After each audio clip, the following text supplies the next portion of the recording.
మన inner peace YouTube ఛానల్లో మరణం లేని మీరు సెషన్స్లో ఈరోజు ఎపిసోడ్కి మీ అందరికీ స్వాగతం అండి.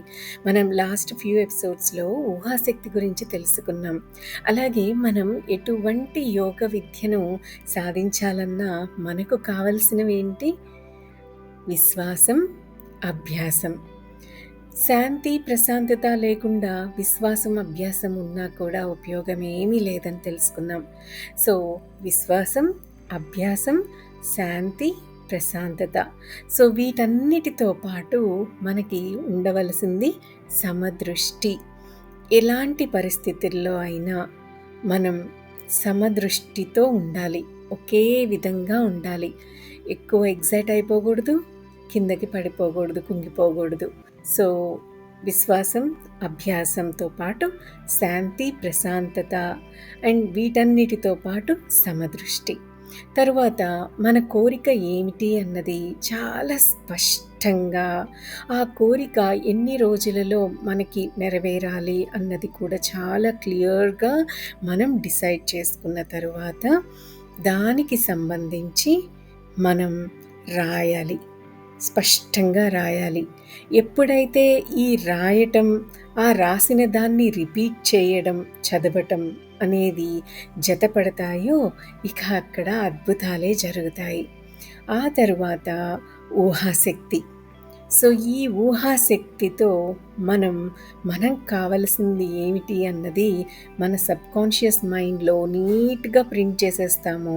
ఒక్కసారి సబ్కాన్షియస్ మైండ్లో అది ప్రింట్ అయ్యి సబ్కాన్షియస్ మైండ్ దాన్ని బిలీవ్ చేయడం మొదలుపెట్టింది అంటే ఇక మనం దాని గురించి ఆలోచించాల్సిన అవసరమే ఉండదు కదా. సో ఈరోజు మనం కర్మ సిద్ధాంతం గురించి కొంచెం తెలుసుకుందాం. కర్మ సిద్ధాంతం గురించి అందరం వినే ఉంటాం కదా. వేదాంతానికి సంబంధించిన అనేక విషయాలను వర్ణించే మాటలకు సంస్కృతి, బ్రాహ్మణ శబ్దాలనే ఎక్కువగా ఉపయోగిస్తూ ఉంటాం. అయితే శరీర నిర్మాణం, వైద్య శాస్త్రాల్లో, ఇతర విజ్ఞాన శాస్త్రాలన్నిటిలోనూ కూడా లాటిన్ భాష పదాలనే ఎక్కువగా యూజ్ చేస్తూ ఉంటాం. పువ్వుల రకాల పేర్లు, మొక్కల పేర్లు, శరీరంలో ఓ కండరమో రక్తనాళమో చేసే పనిని వర్ణించే పేర్లు, ఇలాంటి విషయాలన్నిటికీ కూడా లాటిన్ భాషతో కూర్చిన పదాలనే యూజ్ చేస్తూ ఉంటాం. ఈ ఆనవాయితీ విజ్ఞాన శాస్త్ర ప్రచారాల్లో మొదటి నుంచి ఉంది. తమకు తెలిసిన విజ్ఞానాన్ని డాక్టర్లు తమ దగ్గరే ఉంచుకునే ప్రయత్నాన్ని చేసేవాళ్ళు. అప్పటి డాక్టర్లు నిజంగా ఉపయోగింపదగిన విజ్ఞానం ఉండేది వారి దగ్గర. విధిగా అందరూ లాటిన్ భాషను అధ్యయనం చేయవలసి వచ్చేది. సో డాక్టర్లు కాని వాళ్లకు, చదువురాని వాళ్లకు అర్థం కాకుండా ఉండేలా అప్పటి డాక్టర్లు తమ వైద్య విద్యలో ఎక్కువ లాటిన్ మాటలనే వాడుతూ ఉండేవాళ్ళు. ఈ ఆచారం ఇప్పటికీ ఇలాగే కొనసాగుతూ ఉంది అంటున్నారు రాంప. విజ్ఞాన శాస్త్రంలోని పదాలన్నీ లాటిన్ భాషలోనే ఉండటం వల్ల కొన్ని లాభాలు కూడా ఉన్నాయి.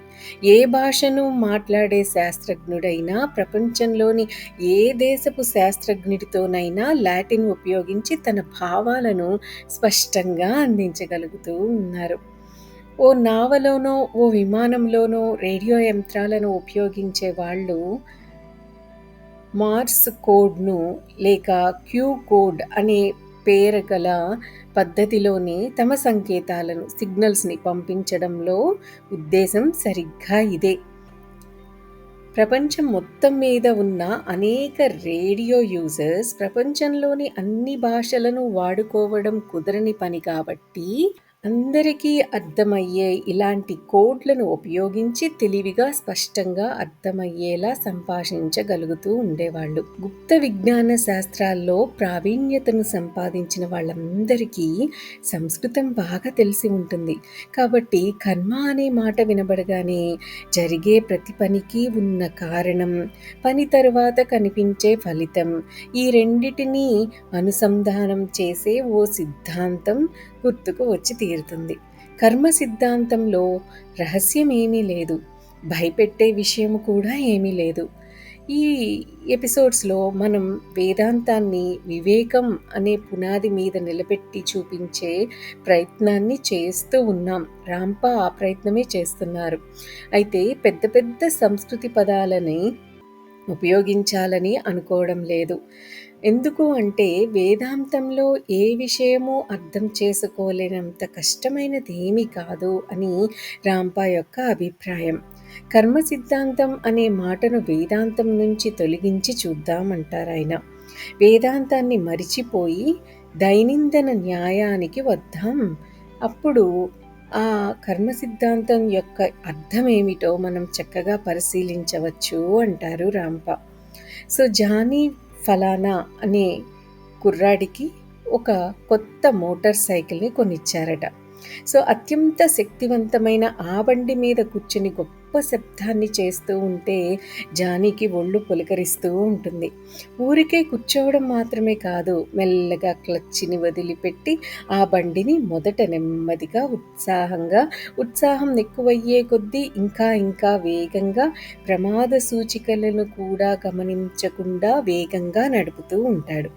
సో, ఉన్నట్లుండి జానీ వెనుక ఓ పోలీస్ సైరన్ వినిపిస్తుంది. ఓ పోలీస్ కారు జానీ మోటార్ సైకిల్‌ని దాటి వెళ్ళి అతన్ని రోడ్డు పక్కకు ఆగేలా చేస్తుంది.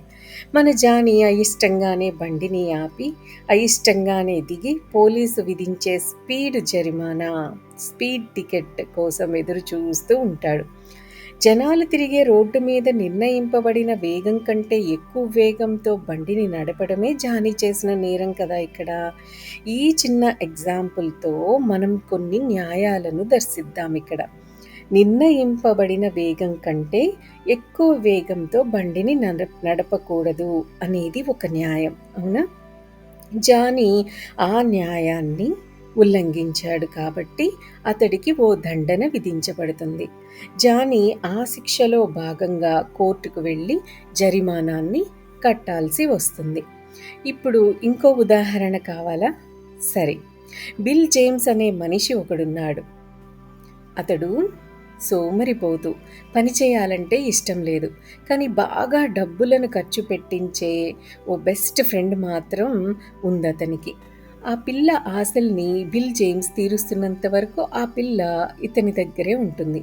బిల్ జేమ్స్ డబ్బులను ఎలా సంపాదిస్తున్నాడో ఆ పిల్లకు అనవసరం. తాను కోరినవన్నీ అతడు కొనిస్తే చాలు. అంతే, ఆమెకు కావాల్సింది అదే. ఓ సాయంత్రం ఓ షాపును దోచుకోవాలని, అలా తెచ్చిన డబ్బులతో తన గర్ల్ ఫ్రెండ్ కోరిన వస్తువుల్ని కొనివ్వచ్చని బిల్ జేమ్స్ అనుకుని బయలుదేరాడు. తన గర్ల్ ఫ్రెండ్ ఒక వజ్రాలు పొడిగిన ప్లాటినం చేతి వాచి ఏదైనా పర్వాలేదు కావాలి అని అంటుంది. తన గర్ల్ ఫ్రెండ్ ఏమి కోరుకుంటుందో ఇక అదే. బిల్ జేమ్స్ దొంగతనం చేయడానికి వెళ్తున్నాడని ఆ గర్ల్ ఫ్రెండ్కి తెలుసు. దొంగతనానికి ఎంచుకున్న షాపు ముందు అటూ ఇటూ తిరుగుతూ లోపలికి ఎలా దూరాలా అని అతను ఆలోచిస్తున్నాడు. ఓ కిటికీలో నుంచి లోపలికి వెళ్ళడానికి నిశ్చయించుకున్నాడు. బాగా అలవాటు ఉన్న ఎత్తులో జేబులో నుంచి ఓ చాకును తీసి కిటికీ లోపలికి తోసి లోపల ఉన్న గడిని పక్కకు తప్పించేశాడు. కిటికీని పైకెత్తి ఒక్క క్షణం ఆగాడు.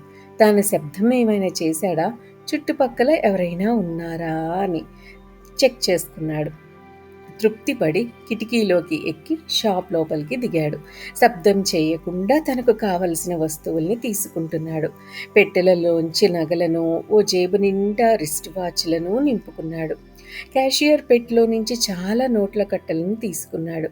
అక్కడికి చాలనుకుని మళ్ళీ కిటికీ దగ్గరకొచ్చి బయటికి తొంగి చూశాడు. బయట ఎవ్వరూ లేరు. బిల్ జేమ్స్ తన బూట్లను ఎత్తి చేత్తో పట్టుకుని ఓ తలుపు వైపు నడిచాడు. కిటికీలో నుంచి దూరి వెళ్లే కన్నా తలుపులో నుంచి ఈజీగా బయటికి వెళ్ళొచ్చని డిసైడ్ అయ్యాడు. కిటికీలో నుంచి దూరేటప్పుడు దొంగలించిన కొన్ని వస్తువులు గీసుకొని పాడవచ్చు కదా. సో, తలుపు తీసి మెల్లగా బయటికి వెళ్తే బెటర్ అని అలా నెమ్మదిగా బయటికి జారుకున్నాడు. చీకట్లోకి 4 అడుగులు వేశాడో లేదో, స్టాప్, కదిలితే తుపాకీ పేలుతుంది అని బిల్ జేమ్స్కి వినిపించడంతో భయంతో బిగుసుకుపోయాడు. పోలీసులు తుపాకీ పేల్చేందుకు సందేహించరని అతడికి తెలుసు. అతడి ముఖం మీదకి ఓ టార్చ్ వెలుతురు పడింది. బిల్ జేమ్స్ నెమ్మదిగా చేతులెత్తేశాడు. పోలీసులు నలుగురు చుట్టుమూగారు. బిల్ జేమ్స్ దగ్గర ఆయుధాలేమీ లేవని నిర్ధారణ చేసుకుని అతడు దొంగలించిన వస్తువులన్నిటినీ బయటికి లాగారు. అక్కడ వేచి ఉన్న ఓ పోలీస్ వ్యాన్లోకి బిల్ జేమ్స్ని ఎక్కించారు. కొద్దిసేపట్లోనే బిల్ జేమ్స్ని ఓ సెల్లో దాచేశారు. కొన్ని గంటల తర్వాత బిల్ జేమ్స్ గర్ల్ ఫ్రెండ్ను నిద్రలేపారు. ఆడ పోలీసు కనిపించగానే గర్ల్ ఫ్రెండ్ మండిపడింది. పూనకం వచ్చినట్లు గోల చేసింది. అరెస్టా అని అరిసింది. దొంగతనానికి బిల్ జేమ్స్ను ప్రేరేపించినందుకు, దొంగతనం జరుగుతుందని ముందే ఆ పిల్లకి తెలుసు కాబట్టి చట్టం దృష్టిలో ఇద్దరూ దొంగలే. ఈ జీవితంలోని న్యాయం ఇలాగే ఉంటుంది. ఇప్పుడు మనం భౌతిక ప్రపంచంలో నుంచి న్యాయాన్ని బయటకు లాగి కర్మ అనేది మానసికంగా కానీ శారీరకంగా కానీ చేసే ఒక పని అని, దీనివల్ల కొంత మంచో చెడో వృద్ధి చెందుతుందని ఇదంతా మనం అర్థం చేసుకోవాలని అనుకుంటూ ఉంటాం కదా. ఈ జన్మలో చెడిపోయిన విత్తనాలు అనే చెడు పనులను మనం నాటితే పై జన్మలోనూ అంటే వచ్చే జన్మలోనూ, అదీ కాకపోతే ఆ వచ్చే 3వ జన్మలోనూ చెడిన భవిష్యత్తుని పంటలాగా పొందుతాం. ఒకవేళ ఈ జన్మలో కొంత మంచిని నాటితే మంచిని, దయను, జాలిని, సానుభూతిని అర్హులైన వారి పట్ల చూపిస్తే కాలం గడిచాక మన వంతు వచ్చి దురదృష్టం మనల్ని ఆవరించి మనం బాధపడుతున్నప్పుడు ఎప్పుడో ఎవరో మన పట్ల అలాంటి దయనే, అలాంటి సానుభూతిని, అలాంటి సహాయాన్నే చూపిస్తారు, అందిస్తారు. ఈ విషయంలో మనం ఏమాత్రం పొరపాటు పడాల్సిన అవసరం లేదు. ఒక మనిషి ఇప్పుడు కష్టాలను అనుభవిస్తున్నాడంటే దానికి కారణం అతడు చెడ్డవాడు కాకపోవచ్చు. కష్టాల్లో ఉన్న మనిషి ఎలా ప్రవర్తిస్తాడో నేర్చుకోవడానికి దోహదం చేస్తున్న ఓ శుద్ధి జరిపే ప్రక్రియ కావచ్చు. దీన్ని అర్థం చేసుకోవడం కొంచెం కష్టంగా అనిపించవచ్చు, కానీ ట్రై చేస్తే మనకు అర్థమవుతుంది. మనం ఇప్పుడు కష్టపడుతున్నాము అంటే ఆ కష్టం యొక్క ఎక్స్పీరియన్స్ ఎలా ఉంటుంది అని ఈ భూమి మీద మనం పాఠాలు నేర్చుకోవడానికే వస్తాం కదా. సో ఆ లెసన్ నేర్చుకోవడానికే ఆ కష్టం మన ముందుకి వచ్చింది అని అర్థం చేసుకొని ఆ సిట్యుయేషన్ నుంచి, ఆ పరిస్థితి నుంచి మనం ఏమి నేర్చుకోవాలా అని ఆలోచించాలి. కానీ మనం ఈ మాయలో పడిపోయి ఈ కష్టం నాకే వస్తుందా, ఈ కష్టానికి కారణం ఫలానా వాళ్ళు, ఈ కష్టం ఎందుకొచ్చింది అంటే అంటూ రకరకాల కారణాలు వెతుకుతూ మనం అక్కడ నేర్చుకోవలసిన పాఠాన్ని మాత్రం వదిలేస్తాం. అలా వదిలేసినప్పుడు మళ్ళీ అదే కష్టం మన జీవితంలో మనకు ఎదురవుతూ ఉంటుంది. ఎప్పుడైతే మనం ఒక పరిస్థితి నుంచి ఒక లెసన్, ఒక పాఠాన్ని నేర్చుకుంటామో అప్పుడు అలాంటి పరిస్థితులు మన జీవితంలో మళ్ళీ మనకి ఎదురు కావు. ఈ విషయాన్ని బాగా గుర్తుపెట్టుకోవాలి. మరి ఈరోజు ఇక్కడితో ఆపుదాము. ఈ కర్మ సిద్ధాంతం గురించి మరింత ఎక్కువగా మన నెక్స్ట్ ఎపిసోడ్లో డిస్కస్ చేద్దాం. దట్స్ ఆల్ ఫర్ టుడే అండి. Have a great day. Thank you.